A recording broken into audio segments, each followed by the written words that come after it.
Therapist, what was your "you must be kidding me" moment? Story 1. One of my clients has a habit of biting and eating his fingernails. It's gross, but not entirely unheard of. Then I found out he keeps his fingernails in a box in his room to save them for a snack later. A little grosser, but considering he's about 9, I hoped he might grow out of it.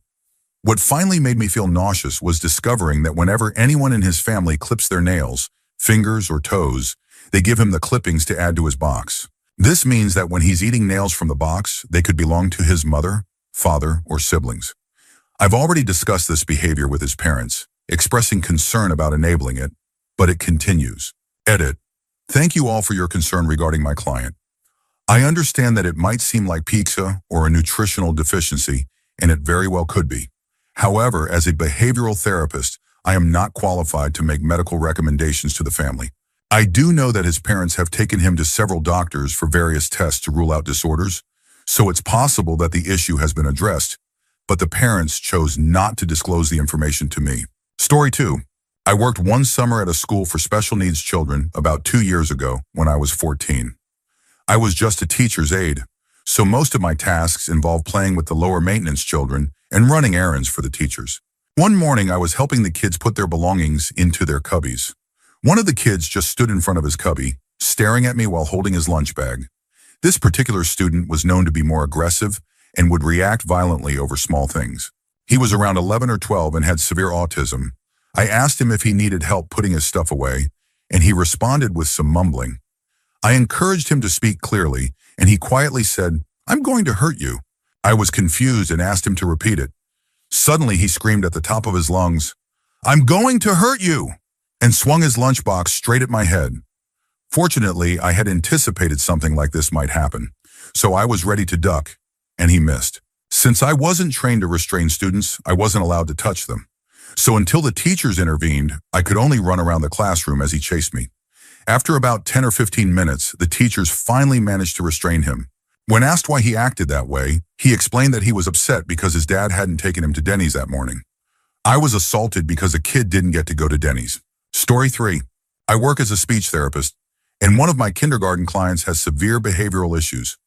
We are working on language and pragmatics, primarily because he tends to call people offensive names like stupid bees, little dirty W's, and goddamn disgraces, most likely to get attention.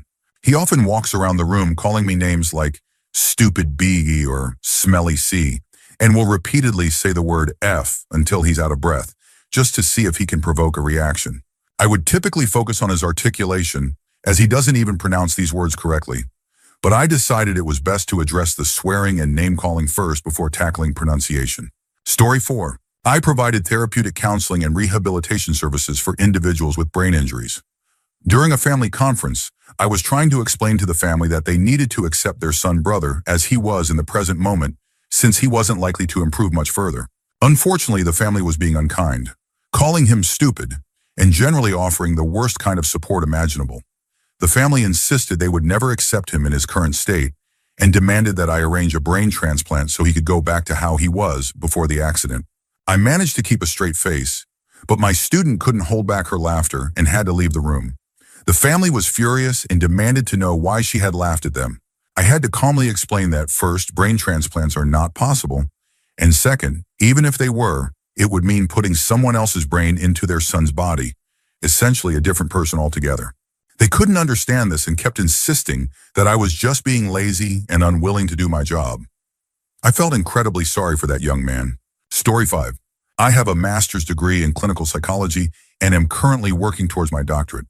I couldn't help but laugh when I read this question because I feel like I encounter at least one of these moments daily during my clinic rotations, regardless of the setting. One of the most memorable experiences happened while I was working at a camp for children with various psychological disorders, most of whom had behavioral issues. I was paired with a young girl who had a history of aggressive and violent tendencies. Surprisingly, we managed to get through the entire day without any incidents, until we started a group physical activity to wind down and focus before leaving for the day. The problem arose when the girl realized she couldn't continue playing with a particular toy during the activity. Frustrated, she took off her shoe and threw it at a little boy in front of her. The boy, who had autism, immediately started crying and screaming. While someone attended to him, I turned to the girl to calmly explain that what she did was wrong. As I turned, she suddenly punched me square in the face and then grabbed a handful of my hair, managing to pull out a decent chunk. I'm about 5 feet 1 inch, and this girl was maybe 1 or 2 inches shorter, but had about 20 pounds on me, despite being just 9 years old. Trying to apply a safe physical restraint was both challenging and a bit comical. Eventually, with help from other staff, we managed to calm her down after about 15 minutes. The most frustrating part came when we explained the situation to her mother. She completely dismissed the incident and even laughed about it, clearly reinforcing this kind of behavior at home. The girl then started hitting her mother, who restrained her arms. The girl looked at me and the other staff member and sarcastically asked, "Ugh, a little help over here? Are you going to let her do this to me? She's hurting my arm." That night I went home and had this strange laugh Sean cry moment for a few hours. Thankfully, you learn not to take things personally pretty quickly in this field, so by the next day, I was back to normal. Looking back, I'm still baffled at how rapidly the situation escalated. Most other memorable moments involve poop in some capacity. Story 6. I had a client, an older female refugee, whom I worked with for several months before she finally confided that she had a court date the following week.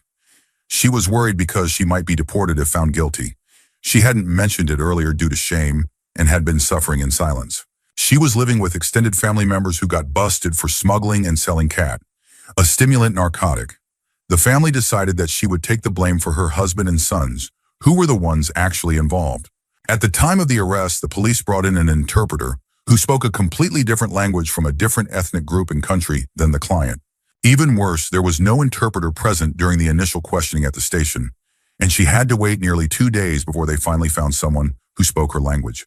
I asked her if she understood the situation, and she told me that her lawyer, a public defender whom she had met only once, had said she would be deported. Beyond that, she had no idea what was happening or how the process worked. I had previously seen her psychological evaluation, which indicated that she had the cognitive abilities of a 7-year-old. I told her that we had information that could help her case and that her lawyer needed to see it as soon as possible. This was on a Friday and court was scheduled for Wednesday. Unfortunately, the client didn't know the lawyer's name or any other contact information. We managed to get a friend to help gather the necessary documents, and the client brought them to me on Monday. After signing the release of information ROI, the lawyer called me back that afternoon, saying they had no useful information for the case, despite it seeming like a clear setup. I explained that we had a lot of relevant insight, data, and records that could potentially get the charges dropped. Since I didn't work on Tuesdays, I spent the whole day worrying and hoping that the information would reach the right people in time. On Wednesday, I finally got the news from court. All charges were dropped. I often found myself in situations like this, having important details sprung on me at the last minute and needing to navigate bureaucratic hurdles to alter the outcome of high-stakes situations. I wrote countless letters. Though I was hired as a mental health provider, I ended up doing a significant amount of case management, simply because no one else would take on that responsibility. Story 7. I work in a community residence for adults with mental illness. Most of them are quite capable and independent. One woman, who is 27 years old, often acts in a deliberately foolish way to gain sympathy and will do irrational things just because she can. When she was first admitted, she tripped while getting out of bed. She's about 5 feet 1 inch and 200 pounds, and fell on her foot, breaking some of the small bones. I took her to get a cast and the usual instructions were given. Don't get the cast wet, use crutches, elevate the foot, etc. Since her room was on the 2nd floor, we had to send her back to her mother's house temporarily, as she wouldn't be able to exit the building safely in an emergency. 5 days later, the protective shoe wash boot that goes over the cast arrived. We called her to let her know we'd bring it over, and her response was, "Well, I don't think it'll fit." We asked why, and she replied, "Because I cut my cast off. I got it wet, and it was too tight." She didn't get a second cast, and she never used her crutches, claiming they were unstable and that she would fall if she tried. As a result, her foot never healed properly, and about 2 months later, she fell and broke it again. Edit. To clarify some points, she didn't get a second cast because she would have had to pay for it herself, and she didn't have the money. The doctors didn't want to give her another plaster cast, fearing she would just cut that off too. Other casting options weren't covered by insurance. Yes, being 5 feet 1 inch and 200 pounds is considered significantly overweight. Many people with mental health issues come from low-income backgrounds and often struggle with weight due to poor health care. lack of knowledge about weight loss, and inability to afford healthy food. I can tell she acts unintentionally foolish for attention because when she thinks no one is watching, she behaves normally and makes reasonable decisions. Plus, she has admitted that she believes acting dumb makes guys like her more and earns her sympathy. Story 8. I was running an addiction treatment group where some of the participants were court-referred, usually for DUI offenses. The deal was simple. If they completed the treatment, they wouldn't have to serve jail time for the DUI. One of these court-referred participants ran a limo service and came to the group with a tablet and cell phone, spreading his stuff out like it was his personal office. I approached him, explaining that he couldn't conduct business during group sessions. He shot me a look that could kill and said it was a busy time of year, and he needed to keep in touch with his drivers. I acknowledged his situation but reiterated that he needed to put the devices away and focus on the session. After some eye-rolling and muttering, "I can't believe this lady," he continued checking his phone and stepping outside to take calls. During the break, I told him that his behavior was disruptive and that he would have to leave. He seemed pleased, until I added that I would inform the judge that he hadn't completed the treatment. That was when it dawned on him that his behavior might actually land him in jail. He apologized and asked to stay. After that, he managed to pay attention without further interruptions. Story 9. I once had a patient who engaged in self-injurious behavior by swallowing metal and pointy objects, usually as a way to get into or stay in the hospital. At one point, they wanted surgeries or procedures to remove the objects, but weren't actually suicidal. There was one particularly serious incident where they nearly died after ingesting several closed safety pins that opened inside their stomach. That close call made them stop swallowing objects that wouldn't naturally pass through. One day, this patient was upset about being discharged because they wanted to stay until the beginning of the month, likely because they were out of benefits. Their usual claims of being suicidal weren't working since we knew they weren't genuinely suicidal. So they decided to swallow the iron piece from a Monopoly game. It didn't work. We still discharged them. However, from that point on, board games were only allowed under staff supervision on the unit. Story 10. I'm a foster parent who temporarily houses kids. One morning I went to use the bathroom and immediately noticed a pungent smell. I searched everywhere, but couldn't find the source, until I looked in the towel closet. There were small scraps of toilet paper that looked normal but smelled terrible, so I threw them out. This happened every day for about 2 weeks, and I couldn't figure out what was going on. One night, I heard the foster kid using the bathroom late, which was unusual. After he went back to his room, I went in to check, and the strong smell of feces hit me. I opened the towel closet and sure enough, found pieces of poo wrapped in toilet paper. I was shocked and didn't understand why they were there. The next morning, I checked the bathroom again while he was getting ready for school and noticed his backpack lying there. Curious, I opened it and found a slightly moist t-shirt wrapped around a collection of feces. I was stunned and called the boy upstairs. After searching for him, I found him in his room, pulling out kitchen paper towels from under his bed, each with a piece of poo on them. I asked him what he was doing and he replied, "Paper towels don't stick to it and tear off." I then asked him about the backpack and he said, "I don't want it to dry out or get too mushy, so I used the shirt with a little water." I was at a loss for words. He wouldn't explain why he was doing it and refused to discuss it further. I ended up locking the towel closet because he kept storing feces there. After that, he started hiding them under his bed. He's no longer allowed to have a backpack because he kept restarting his collection and taking it to school with him. It's overwhelming, and I still don't know how to handle this situation properly. Story 11. I'm not a therapist, but this was definitely a WTF moment. I once had to attend a school counseling session. It all started because the fire alarm in the building went off 3 times that night.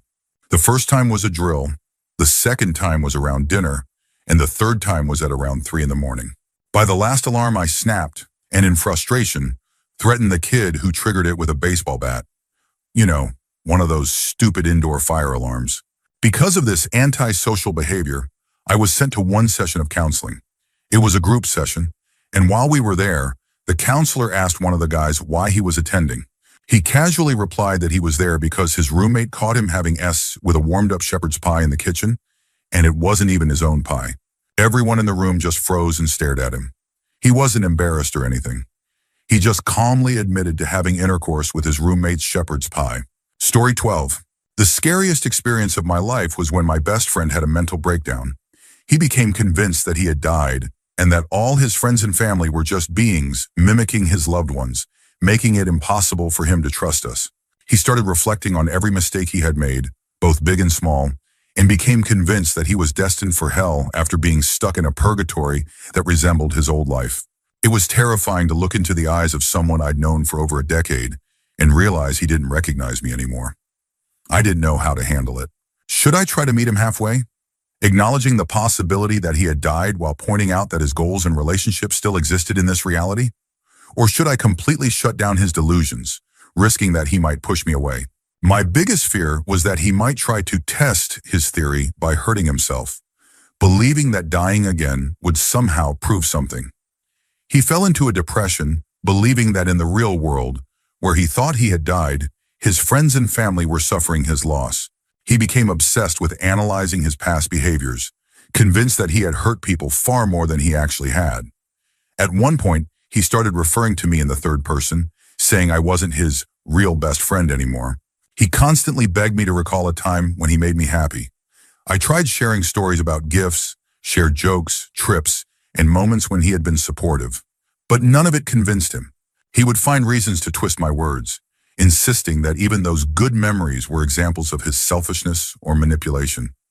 It was heartbreaking to watch him pick himself apart like that, convinced that our entire friendship was a lie.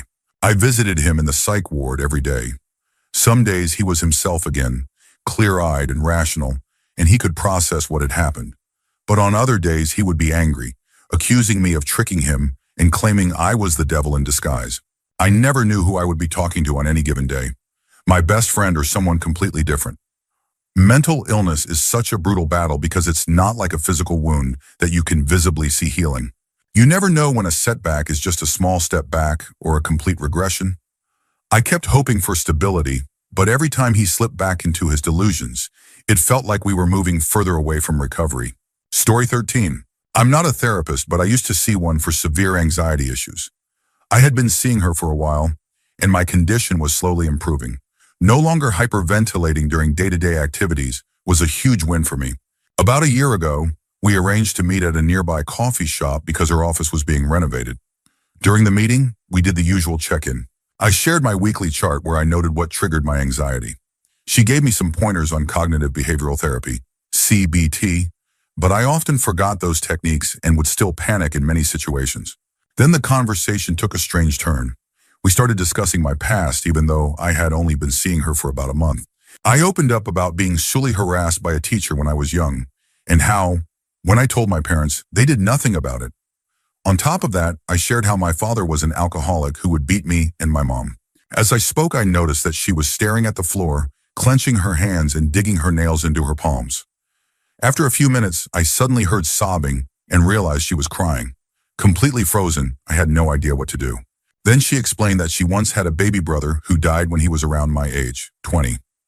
Growing up, her brother often protected her from their abusive father, and one day while trying to shield her, he was strangled to death. Everyone in the cafe was staring at us, including the staff, and I could hear people whispering, assuming I was breaking up with her. My anxiety went into overdrive, and I started stuttering, trying to apologize while she buried her head in her arms and continued crying. I paid for the coffee, suggested we leave, and even paid for the lift. A few days later, she called to apologize and said she would refer me to a colleague. I thanked her, wished her well, and tried to process what had happened while sipping on a strawberry milkshake, wondering if it was some kind of test. Story 14. I work in a therapy clinic, though I'm not a therapist. Yesterday, one of the therapy sessions was abruptly cut short because a 9-year-old boy had cornered a therapist and was hitting her with the plug end of a laptop charger. The therapist in question was my mother, which made the situation even more stressful. Thankfully, the kid's parent and I managed to intervene and restrain him, but not before he had left my mom with several bruises. Another time, a child was brought in to be assessed for autism. He clearly didn't want to be there and started acting out, throwing little kid chairs around the room. It wasn't too chaotic until he spotted the container of Lego blocks. He looked at the Lego box, then at me with a mischievous grin, and deliberately tipped the entire container onto the floor. I spent the next 30 minutes on my hands and knees picking up countless Lego pieces. Story 15. A teenager came to a session and casually admitted that they had broken into their neighbor's house just for fun by smashing a window. They said they browsed the CD collection and were disappointed by all the Spanish music. While exploring the house for money, they suddenly heard the shower running upstairs. Someone was home. Panicked, they ran out of the house and, in an odd twist, decided to bake a lemon meringue pie. They returned to the neighbor's house to give it as a gift, but no one answered the door. I discussed the situation with the teen and concluded that a mental health evaluation might be necessary. After calling the police, I allowed the teen to use the restroom. However, they took the opportunity to bolt from the office. The police eventually found them at their parents' workplace, asking for $20. The teen was subsequently hospitalized in a psych ward for a month. Story 16. I'm a psychology student, not yet a therapist. I know of a person who was diagnosed with schizophrenia at around 9 years old. His behavior became increasingly erratic through his teens and early 20s, and he began abusing substances, likely as a result of his condition. One night, the police caught him riding a pedal bike down the street at 3 a.m., wearing a mask and carrying about 3 pounds of crystal meth. Since his father knew the judge, he was sent to a mental institution rather than facing criminal charges. During his evaluation, he told the doctors that he was selling sugar for God, but then explained that God is just a facade for the devil. The devil is God. A week into his stay, he mutilated his genitalia with broken light bulbs and bed springs. When asked why, he said that a giant floating eyeball was following him and speaking with the devil's voice. The eye had instructed him to remove the impurities from his body. Story 17. I'm not a therapist, but I had a surprising experience with mine during college. I grew up in poverty with parents who struggled with addiction and abuse, and I'd been through a lot. Despite everything, I thought I was handling life fairly well. During college, I came out as gay to a few friends, and soon the whole campus knew. Feeling overwhelmed, I discussed it with my therapist, hoping for guidance. Instead, she asked if I would be willing to act as a mentor or big gay brother to another student who had just come out. I was shocked. At a time when I was struggling to navigate my own feelings and identity, she wanted me to be a support system for someone else. I couldn't believe it. I still feel guilty sometimes, worrying that the other student might have gone back into the closet because I couldn't be that rock for him. Story 18. A couple of years ago, for my 19th birthday, I decided to go to New Orleans. And, not the smartest decision, I went to Bourbon Street to drink despite being underage. I managed to get one of those iconic sugary drinks served in a plastic cup shaped like a hand grenade. Feeling pretty pleased with myself, I wandered down Bourbon Street, drink in hand. Of course, I looked young, and a cop pulled me aside, hitting me with a minor in possession (MIP) charge. Fortunately, when I got back home, I realized I'd gotten off pretty easy. The judge didn't take it too seriously. Apparently in New Orleans, they care less about minors drinking than the cops do. I didn't get a record, just a minimal fine. When I was telling my therapist about it, I mentioned that I got caught with a hand grenade on Bourbon. He gave me this incredulous look and asked in a very calm but slightly bewildered tone, "You said you had a hand grenade? How did you come into possession of that?" That's when I realized I hadn't clarified that I was talking about the drink and not an actual explosive. My therapist had been sitting there, trying to process how I managed to get my hands on a real grenade and why I wasn't in prison. Story 19. I'm studying to become a therapist, and one day in class, we had a guest speaker who works as a therapist come to share some of his experiences. Naturally, we were curious about his scariest clients, especially those who posed a danger to themselves or others. He explained the challenge of maintaining confidentiality while also fulfilling the duty to warn when necessary. The first story he shared was about a client who seemed like a normal young woman. He had been seeing her regularly and hadn't noticed any major red flags. After one of their sessions, he went home as usual. A few days later, while watching the news with his wife, he saw his client's face on the screen. She had been murdered. He couldn't discuss it with anyone, not even his wife, because of confidentiality. He emphasized how being a therapist can mean many sleepless nights, haunted by things you couldn't see coming. The second story was about a client he openly described as a psychopath or sociopath, someone with no empathy or regard for others. The client came in for a session and casually chatted about his week and his troubled marriage. Then, in a disturbingly nonchalant way, he mentioned that he had raped his wife the previous night because she wanted a divorce, and he wanted her one last time before she left. The therapist managed to remain composed during the session, but was panicking internally. Later, he quietly suggested to the wife that she seek help, but she never returned to the sessions, so he never knew what became of her.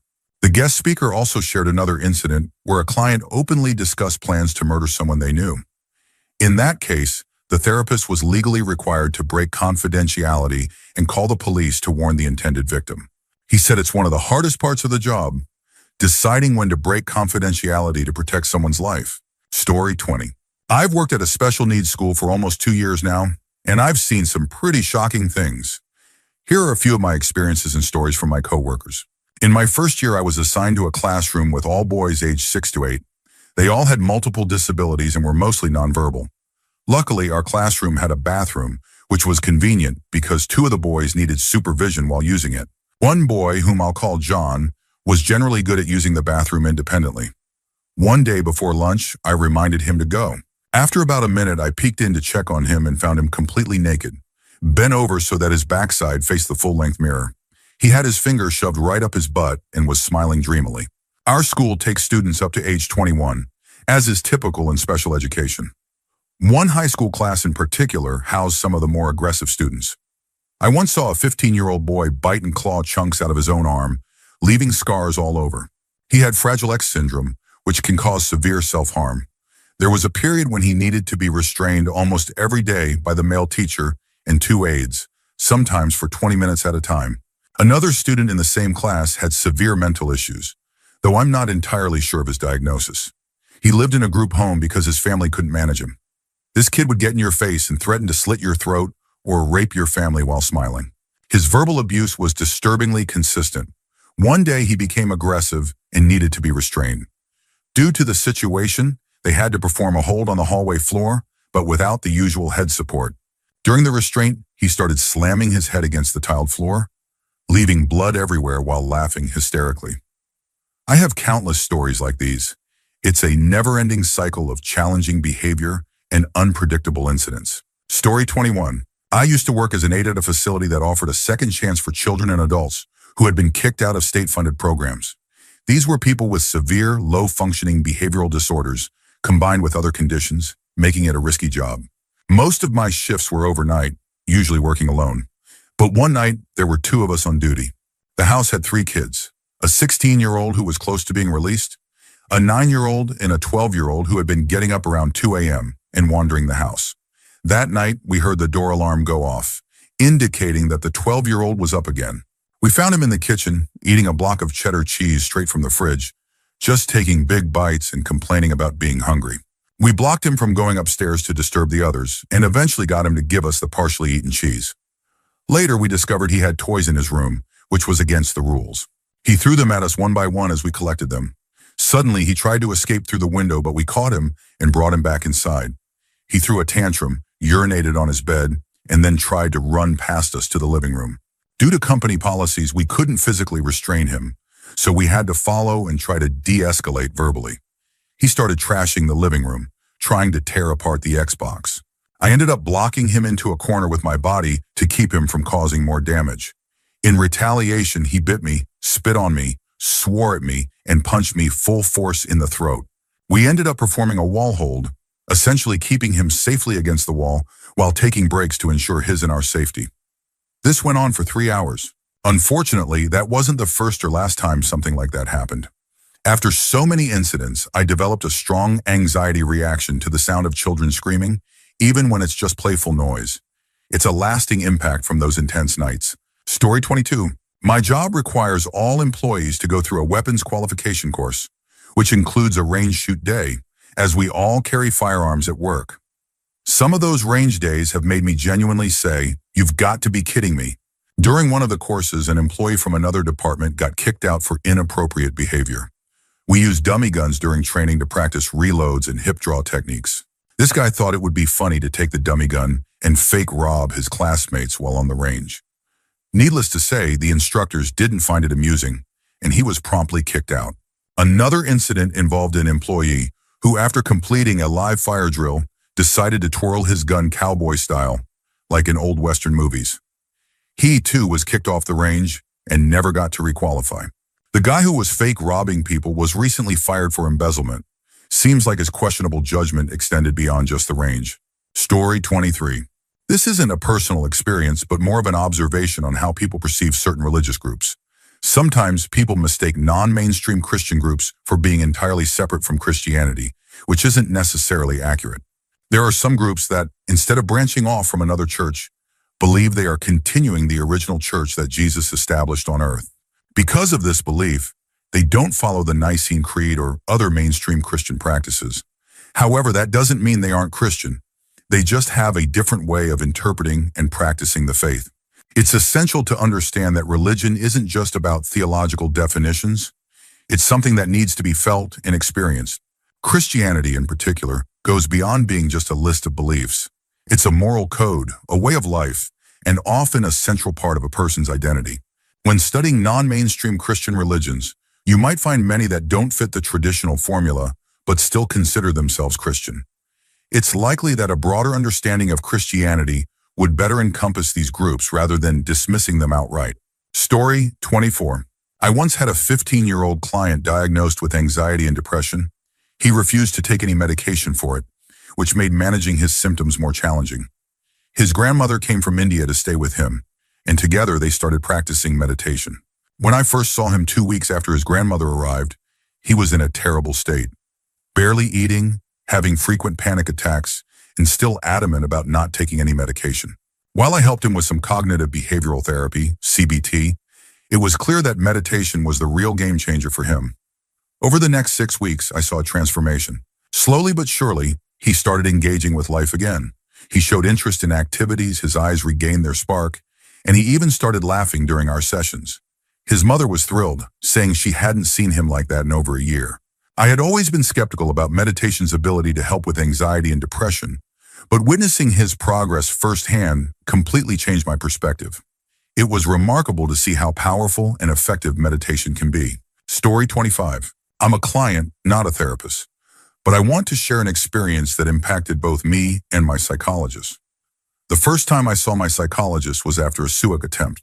She helped me through it, and I later learned that, although she had worked with many suicidal clients, I was the first one she saw who had actually attempted it, successful or not. She never mentioned this to me at the time, as she shouldn't, but I came to realize that she didn't fully understand why I would take such drastic measures given my situation. I'm sure many people would feel the same way, thinking I didn't have a good enough reason. A while later, when the series 13 Reasons Why came out, a lot of people criticized the main character, Hannah, saying she had no reason to kill herself and had plenty of other options. The suicide scene brought up a lot of negative emotions for many of my psychologist clients, including triggering a severe PTSD reaction in me. The show became a frequent topic in her sessions. At one point, she asked a client if they thought Hannah had a good reason to end her life. The client responded, "I don't think it matters what I think. It was still good enough for Hannah." That response stuck with her. Later, she apologized to me for not fully understanding my mindset back when I first came to see her. It didn't bother me. It had been over a year, and she still helped me climb out of that dark place, even without completely understanding. She kept her personal biases out of our sessions, and she's the reason I'm still here today. People often debate whether someone's reason for suicide is good enough, but they miss the point. Those reasons only have to be good enough for one person, the one experiencing them. Story 26. I worked with a male adolescent whose mother had a troubled past. She was a former prostitute and stripper, and her previous substance abuse had severely affected her short-term memory. This limitation made it frustrating to see her as a competent caregiver for her son. As a young counselor at the time, I realized in hindsight that I had developed a rigid and judgmental view of her. One day, the mother mentioned that she had kept journals while she was pregnant with her son and asked if I wanted to read them. Curious, I agreed. When she brought the journals to a session, I started reading. What I discovered was nothing short of life-changing. The journals, written about 14 years earlier, were filled with her daily struggles, hopes, dreams, routines, and above all, her aspirations for her unborn son. As I read through them, I felt a deep sense of shame. I realized that the image I had constructed of her, a drug-addicted stripper prostitute, was unfair and lacked understanding. The depth and honesty of her writings shattered my preconceived notions. That experience fundamentally changed how I approach my clients and their families. It also made me reflect on my own life and how I tend to judge people without fully understanding their stories. Story 27. I'm a therapist, and there's something important I want people to know. Therapists do think about their clients outside of sessions. It might be when preparing for the next meeting, while watching a TV show the client mentioned, or just in passing when something reminds us of them. Even after clients leave, I often find myself wondering how they're doing, especially when reflecting on past work. One of the first lessons we learn in training is to maintain professional boundaries, which usually means sharing as little about ourselves as possible. However, I've found that casual, honest disclosures can make a significant difference. For example, I've chosen to casually mention that I'm queer or gay to some clients who I knew or suspected were also part of the LGBTQ+ community. Seeing the positive shift in our dynamic afterward has been amazing. Sometimes it's something simple. A client might ask if I watch Game of Thrones, and I'd reply, "No, but my wife loves it." I've also mentioned taking mental health medication when relevant. I've learned not to underestimate how powerful it can be for someone to know that their therapist shares similar struggles or experiences. A saying I've adopted is, "Move the rock, not the mountain." Small, gradual progress is more sustainable than trying to tackle everything at once. It's a lesson I teach my clients and remind myself of often. Story 28. I'm a licensed clinical psychologist, and much of my work with clients revolves around helping them learn how not to judge themselves too harshly. It's a fundamental part of therapy, guiding people to evaluate their worth without being overly critical. One of the most striking realizations I've had in my career is just how pervasive self-judgment is. No matter how accomplished or resilient a person might be, they often have a remarkable ability to judge themselves harshly, much more than others would. I'm frequently taken aback by how people fail to recognize their own strengths and achievements, while being excessively unkind to themselves. My role is to help clients see themselves with compassion and to teach them to treat themselves as they would treat a loved one. It's a straightforward concept, but it's not an easy practice. I love working on this aspect of therapy because seeing people gradually shift from self-criticism to self-kindness is incredibly rewarding. Judgment itself is a simple process. It's labeling a person, idea, or object as good or bad. We do it all the time, and the real issue arises when we start believing those judgments as absolute truth. In therapy, I help people recognize these judgments as just thoughts, not necessarily facts, and encourage them to challenge or let go of them. Developing this skill is a lifelong journey, but it's one of the most valuable ones. Story 29. When I was a teenager, I lived in a household that was both emotionally and mentally abusive. Many people don't take that kind of abuse seriously, but it affected me so deeply that I was later diagnosed with PTSD by a psychiatrist. One day, while we were in the car, my abusive parents and I got into a heated argument. My stepdad abruptly stopped the car on the highway and told me to get out, saying they were going to leave me there. I wasn't scared because I knew I could call the police and report being abandoned, which would get them into serious trouble. So I calmly said, "Sounds good," and got out of the car. That's when my mom came out and started attacking me. After the assault, I refused to get back in the car. My stepdad then got out, dragged me by the hair, called me a bipolar B, and forced me back into the vehicle. Later, they forced me to see a therapist and lied about what happened. They told the therapist that I had jumped out of a moving car and then attacked my mom when she tried to help me. The therapist didn't believe my side of the story and insisted that I take bipolar medication.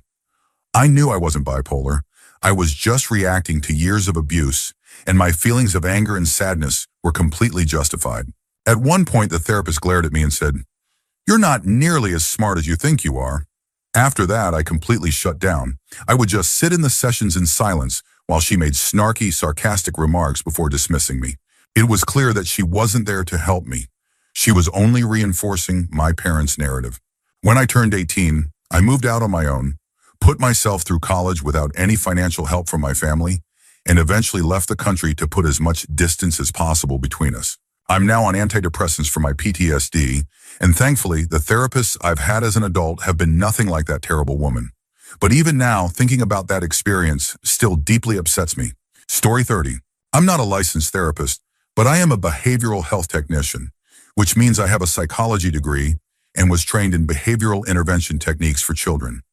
My role often involved coaching parents to support their children with behavior disorders. One thing that became abundantly clear to me was that most of the children I worked with didn't seem to have clear mental illnesses in the way that adults with serious mental illness do. Instead, they often appeared confused or lonely, and many of their struggles were linked to the harsh realities of poverty. If their families had access to affordable childcare and livable wages, I genuinely believe that many of these kids would not exhibit such severe symptoms. In that sense, advocating for better socioeconomic support is inherently mental health advocacy. I found myself not judging the children, but rather their parents. Some would drop off their kids and leave with a fix-my-kid attitude, without participating or showing any willingness to learn. As a parent myself now, I understand that exhaustion and burnout are real, but at the time I couldn't help but feel frustrated.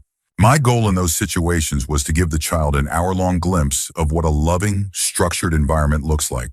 Sadly, those were the kids I knew would likely end up stuck in cycles of institutionalization, homelessness, or even prison.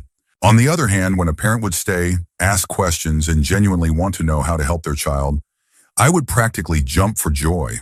Those kids I knew stood a better chance because they had someone in their corner fighting for them. Story 31.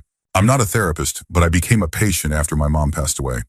I needed help processing the grief and trauma from both her death and my childhood, where I faced abandonment by both parents and severe neglect and abuse from caregivers. During one session, I was discussing these traumatic experiences, and when I looked up, I noticed my therapist had put down her notepad. She was staring at me wide-eyed, and for a moment, I thought she was going to tell me I was crazy. There was an uncomfortable silence, and then she said, "You need to realize how special you are. You did it. You could have been a statistic, but you beat the odds. Can we dig deeper into your childhood? I want to understand what you were thinking at the time because it might help me with other patients."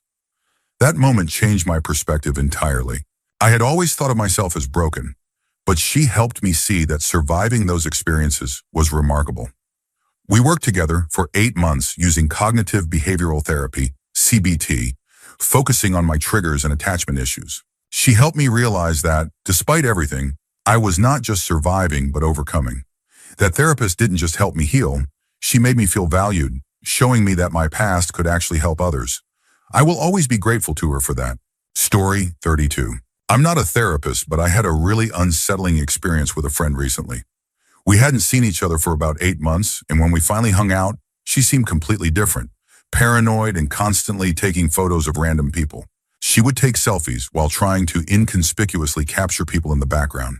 It was so obvious that I finally asked her what was going on. She hesitated and said I wouldn't believe her, but I assured her I would listen. She then explained that her boyfriend was the leader of an underground secret society, like the Illuminati, and that he was manufacturing a drug that didn't show up on any tests. She believed he was using this drug to rape her and sell her body to random people. She was convinced that the strangers around us knew her boyfriend and would report back to him. I was shaken. I honestly thought she was having a psychotic break or maybe suffering from schizophrenia. Later that night, I found out she had gone to the ER because she was suicidal. I picked up her mom since she took the only car, and we drove to the hospital. Due to COVID restrictions, we couldn't go in, but we managed to confirm she was there and spoke with the nurse who was preparing to do a psych evaluation. The nurse asked if we had any concerns or if she had a history of mental illness. Her mom just said, "Yeah, just suicidal." I tried to explain what my friend had told me, but her mom flipped out and accused me of ruining their vacation plans. Apparently, they had tickets to Florida in 3 days, and she was more upset about that than about her daughter's mental state. My friend ended up being admitted to a psychiatric hospital, and I haven't spoken to her or her mom since. Honestly, I don't regret telling the nurse the truth. Her mom can hate me all she wants, but my friend needed help. I just hope she's doing better now. Story 33. I'm a licensed psychologist, and as many others in the field have noted, judgment really isn't part of the job, at least not if you've had proper training and done the necessary internal work on yourself. However, not all therapists have done that, so if you don't feel a good connection with your therapist, don't hesitate to find a better fit. I often explain to my clients that I see myself as the navigator while they are the captain of their own ship. I've been brought on board to help chart a course from where they are to where they want to go. I know a lot about the waters and the landscape, psychology, human behavior, habits, but they are the experts on the boat and crew, themselves, their lives, and their important relationships. I don't expect clients to take every piece of advice I give because they know things I don't. My job is to help adjust the course when obstacles arise, not to dictate how they should live their lives. It's their boat after all. That said, I'm also honest when I notice patterns. If I've suggested 20 tools or strategies and they don't use any of them, but then come in saying we're just sailing in circles, that's a different conversation. I'll respectfully point out that it seems like we're stuck, and I'll try to understand what's getting in the way. Even then, it's not about judging their choices, just acknowledging the pattern and exploring why it might be happening. It's a balance of guiding without controlling and respecting the client's autonomy while also being honest about when things aren't progressing. Story 34. I'm a licensed art therapist, and something important to understand is that therapists are trained to approach therapy without judgment. We have to be mindful of two concepts in particular: transference and countertransference. Transference is when a client redirects their feelings about a specific person onto someone else. In therapy, this often means projecting feelings about someone from their life onto the therapist. Countertransference is when a therapist redirects their own feelings toward the client, often based on their own unresolved issues or emotional reactions. That said, even with training, I've definitely experienced strong and visceral countertransference toward clients. For instance, I've worked with clients who hold very different political beliefs from mine, clients who think the pandemic is a hoax, and even clients who have a history of being abusive. If I were having casual conversations outside of therapy, I would likely judge some of these perspectives. But within the therapy space, it's different. I remind myself that the person sitting in front of me is human, vulnerable, and looking for help to work through their internal struggles. They are allowing themselves to be seen and heard, and my role is to support them through that, not judge them. The key is to keep the focus on their humanity and their willingness to confront difficult parts of themselves. Regardless of my personal feelings, I stay committed to creating a safe and non-judgmental space for them to explore their challenges. Story 35. I'm a registered psychologist, and one important aspect of our training is reflecting on our own biases, moral compass, and professional ethics daily. During my oral ethics exam, one of the key questions was about judgment, how we handle it, and how we recognize our own biases. You can't just say, "I would never judge anyone. I accept every single person." That's not a realistic answer because at the end of the day, we're human too. We have feelings, emotional responses, and personal values. The point is not to pretend that we are immune to judgment, but to be aware of where our biases lie. My honest answer during the exam was that I would struggle to work with someone who willingly and purposefully tortures and kills animals for pleasure. I admitted that it would be difficult for me not to pass judgment on an animal abuser. To my relief, the panel accepted this answer as the correct one because they expect psychologists to identify populations they may find challenging to work with. Recognizing our own limitations helps ensure that we provide competent and unbiased care to those we can genuinely support. Story 36. As a student, I had a professor who practiced forensic psychology. One day in class, he shared a story that still horrifies me. He was working with a family where the first child had committed suicide. The parents were being evaluated along with their second child after the tragedy. What shocked me was how indifferent the parents were. They hadn't acknowledged their first child's struggles with depression or any of the underlying issues that led to the suicide. After the death, they remained completely detached, refusing to see how their lack of care might have contributed. It didn't stop there. They continued ignoring their second child, who was also developing serious mental health problems. Eventually, the second child also took their own life. Even then, the parents showed no sign of remorse or self-reflection. They still didn't see how their neglect might have played a role. After the second suicide, they actually told the therapist they were considering having another child, without showing any intention of changing their indifferent attitude. It was like they couldn't comprehend the damage their lack of empathy was causing. Story 37. I'm not a therapist, but I was a patient once. A few years after a car accident that left me in chronic, excruciating pain, I reached a breaking point. No treatment seemed to help, and the doctors wouldn't even prescribe pain medication despite how much I was suffering. I was ready to end my life, but I met with a psychologist as a last resort because I didn't want to hurt my mom with my death. I opened up about how the pain was unbearable, and that suicide felt like my only option. The psychologist listened and then bluntly told me to do it. He said I should stop bitching about it and just go through with it if that's what I wanted. He dismissed my pain, accused me of just seeking attention, and told me to either stop whining or kill myself. His words pushed me over the edge. I went home, put a rope over the rafters, tied the other end around my neck, and kicked the stool out from under me. I was losing consciousness when my stepdad came home early, got me down, and called an ambulance. I survived, but the damage was done. When the hospital staff asked why I tried to kill myself, I told them everything the psychologist had said. They were outraged and reported him. Later, I found out that he justified his actions by claiming he was using reverse psychology to make me realize I didn't actually want to die. He said he had miscalculated how serious I was about the attempt, and they believed him. He faced no consequences, no reprimand, nothing. That day, I lost all faith in the system. It broke me to know that someone who was supposed to help me actually pushed me closer to the edge, and the system let him get away with it. Story 38. I'm a therapist, And this happened early in my career when I worked at a recovery center for families. One family we worked with had a mother who had been diagnosed with borderline personality disorder, BPD dissociative disorder, complex PTSD, and had a history of domestic violence and battery charges as well as past addictions. She had a couple of kids, and part of our program involved helping parents relearn how to interact with their children, focusing on positive parenting techniques. Being fresh out of my master's program, I'll admit I was in way over my head. One of her kids was essentially the channeler in the family, taking on all the anger, sadness, and rage from the mom and projecting it outward. We tried to work with the mom on communicating differently, encouraging her to avoid yelling and using physical restraint, but she really struggled with the concept.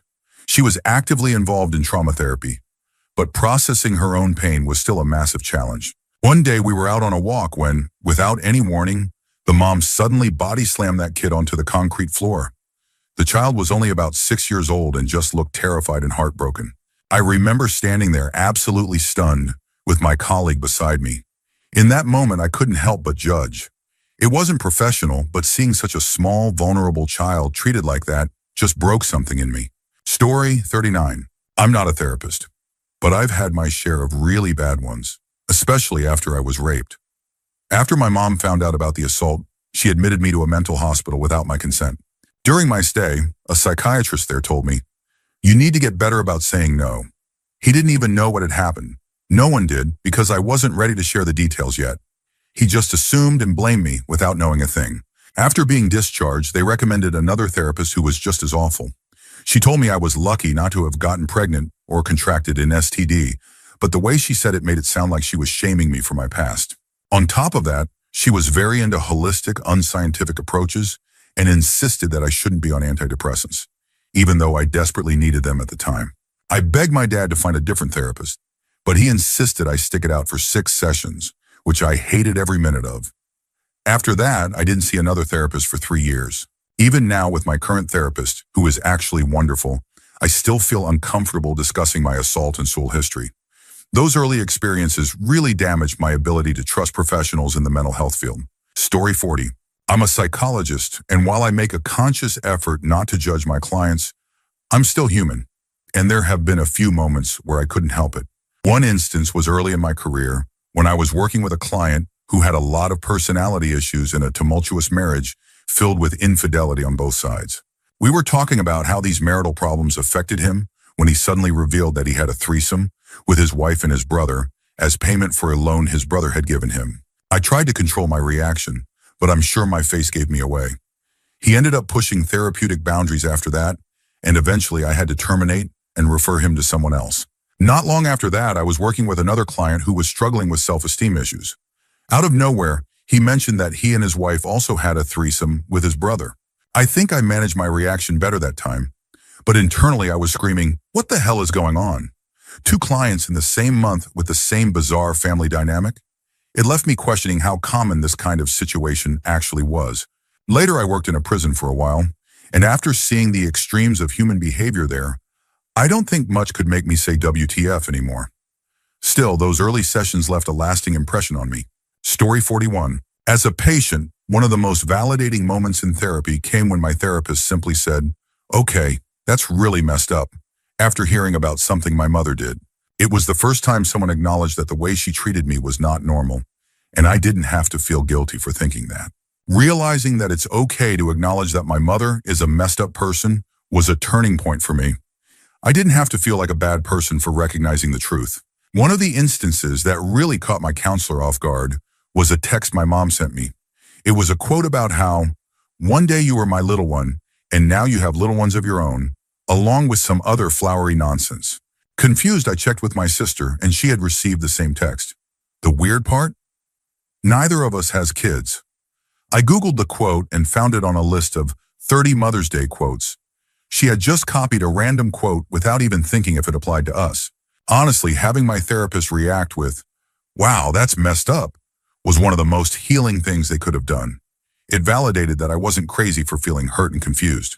Story 42. While I was in my graduate program, we had a class where the professor asked us to reflect on our personal values and share if there were any clients we would be uncomfortable serving. One classmate openly said they would be uncomfortable working with gay people because they found them disgusting. Another student said her religious beliefs wouldn't allow her to support someone considering an abortion. The professor acknowledged their honesty and reminded them of the NAF Code of Ethics. He emphasized that while they had the right to their personal beliefs, they also needed to recognize that holding such biases might make them unfit to serve certain clients. Fast forward a year to my internship, and I was assigned a client who had refused therapy from every other therapist at the agency. I was told I would be a perfect fit, but not given any further context. When I finally met the client, it became clear she was a white supremacist, and I was the only white therapist left. All the others she had rejected were Latino or African American. After the session, I met with my supervisor and expressed that I couldn't work with the client because her ideology went against my core values. I thought they would appreciate my honesty, as my professor had encouraged. Instead, I faced significant pushback and was told I had to work with her for the sake of my learning and growth. I had no choice if I wanted to complete my internship in hours. It was an incredibly traumatic experience that lasted an entire year. Story 43. I'm not a therapist, but my son almost became a victim of a bad one. Depression runs in our family, and my son started struggling with it in his teenage years. We found a great therapist who prescribed medication that truly helped him. But when the therapist stopped accepting our insurance, we had to find someone new. The insurance recommended a different therapist, so we gave him a try. Right from the start, I had a bad feeling. He had a nasty cold and wiped his nose with his hand before trying to shake mine. I declined. Then during the session, he asked my son bizarrely vague questions like, "Are you sometimes happy and other times sad?" After I mentioned that my uncle was bipolar, he immediately diagnosed my son as bipolar as well and recommended heavy-duty drugs, Thorazine and Elavil. I insisted that we just needed a refill on the medication that had been working, but he cut me off, saying I wasn't a therapist and didn't know my son as well as he did. He outright refused to prescribe the existing medication, even though it was helping. This whole assessment took about 10 minutes. We left, and I immediately filed a formal complaint with the insurance company. Thankfully, they referred us to a more competent therapist who continued the original medication plan.